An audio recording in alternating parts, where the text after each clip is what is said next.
ಇವತ್ತು ಆ್ಯಕ್ಚುಲಿ ನಾವು ಪುನಃ ಕೊಟ್ಟಿದ್ವಿ. ಬೆಳಗ್ಗೆ 4:00 ಜಾಗ ಬಿಟ್ಟಿವಿ ಜಂಕ್ಷನಿಂದ. ಈ ಟೈಮಿಗೆ ಆಲ್ರೆಡಿ ಪುನಾದಾಗ ಇರಬೇಕಾಗಿತ್ತು ನಾವು. ಎಲ್ಲಿದ್ದೀವಿ ಅಂದರೆ ನಿಮ್ಗೇನಾರ ಗೆಸ್ ಮಾಡೋಕ್ಕಾಗದ. 0 ಪಾಯಿಂಟ್ ರೋಡ್ ಇದು.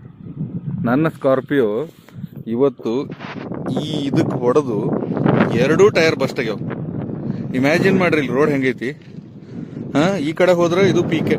ಓಕೆ, ನೆಕ್ಸ್ಟ್ ನಿಮ್ಗೆ ತೋರಿಸ್ತೀನಿ, 1 ನಿಮಿಷ.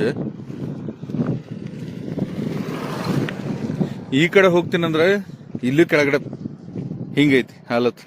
ಇದು ನಿಮ್ಮ ಮೊಬೈಲ್ನಾಗ ಅಷ್ಟು ಇದ್ರಾಗ ಕಾಣಿಸ್ತದೋ ಇಲ್ಲೋ, ಇಲ್ಲಿ ಬಂದು ನಿಂತು ಮತ್ತು ಈ ರೋಡ್ನಾಗ ಓಡಾಡೋರಿಗೆ ಗೊತ್ತಾಗ್ತದೆ ಯಾವ ರೇಂಜಿಗೆ ಐತೆ ಅಂತೇಳಿ. ಸೊ ಇಂಥ ಟೆಕ್ಕು ಈಗೇನೋ ನಾವು ನಾರ್ಮಲ್ ಇದ್ವಿ, ಗಾಡಿ ದೊಡ್ಡದಿತ್ತು, ಓಕೆ. ನೋಡ್ರಿ ಅಲ್ಲಿ ಯಾವ ರೇಂಜಿಗೆ ಆಗೈತೆ ಅಂದ್ರೆ ಇವರು ಹಿಂಗೆ ಹೊರಟಾರ. ಓಕೆ, ನಾವು ಹಿಂಗೆ ಈ ಕಡೆಯಿಂದ ಹೊರಟಿದ್ವಿ. ಟೈರಿಗೆ ಬಡ್ದು ಟೈರ್ 2 ಬ್ಲಾಸ್ಟ್ ಆಗ್ಯಾವ. ಓಕೆ, ಇಮ್ಯಾಜಿನ್ ಮಾಡ್ರಿ, ಒಂದು ವೇಳೆ ಈ ಜಾಗದಾಗ ನಮ್ಮ ಕೈ ಸಣ್ಣ ಗಾಡಿ ಇತ್ತು,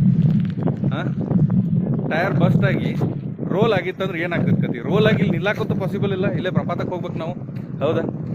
ಸ್ವಲ್ಪ ಇದಕ್ಕೆ ಸಂಬಂಧಪಟ್ಟವ್ರು ಅತನಿ ಮತ್ತು ಯಾವುದಿದು ನಮ್ಮ ಹಿಪ್ಪರ್ಗಿ ರೋಡ್ 0 ಪಾಯಿಂಟ್ ನೋಡ್ರಿ. ಇಲ್ಲಿ ಅಷ್ಟೇ ಎಲ್ಲ ಹೇಳಾಕತ್ತಿದ್ದು ನೋಡ್ರಿ. ಕಂಟಿನ್ಯೂ ನಿಮ್ಗೆ ತೋರಿಸ್ತೀನಿ. ಇಂಥ ರೋಡ್ ಐತಿಲ್ಲಿ. ಸೊ ಇಂಥ ರೋಡ್ ಮೇಲೆ ನಾವು ತಿರ್ಗಾಡ್ಬೇಕಾದ್ರೆ ಸಾವಕಾಶ ತಿರ್ಗಾಡ್ತೀವಿ. ಆ್ಯಕ್ಚುಲಿ ನಸಿಕ್ನಾಗ ಆಗಿದ್ದು. ಹಾಸ್ಪಿಟ್ಲಿಗೆ ಹೋಗೋರಿದ್ರಂದ್ರೆ ಸೀದಾ ದೇವ್ರ ಕಡೆನೇ ಹೋಗ್ಬಿಡ್ತಿದ್ವಿ, ಯಾರೇ ಹೋಗೋರಿದ್ರಂದ್ರೆ. ಸೊ ಸ್ವಲ್ಪ ಇದನ್ನು ಸಂಬಂಧಪಟ್ಟ ಇವರಿಗೆ ರೀಚ್ ಆಗೋ ಮಟ್ಟ ಶೇರ್ ಮಾಡಿರಿ. ವಿಡಿಯೋ ರೀಚ್ ಆಗೋ ಸಂಬಂಧ ಬೇಕಾಗಿಲ್ಲ ನಮಗೆ, ರೋಡ್ ಸರಿಯಾಗೋ ಸಂಬಂಧ ಮಾಡಿರಿ ಸಾಕು. Thank you, bye bye.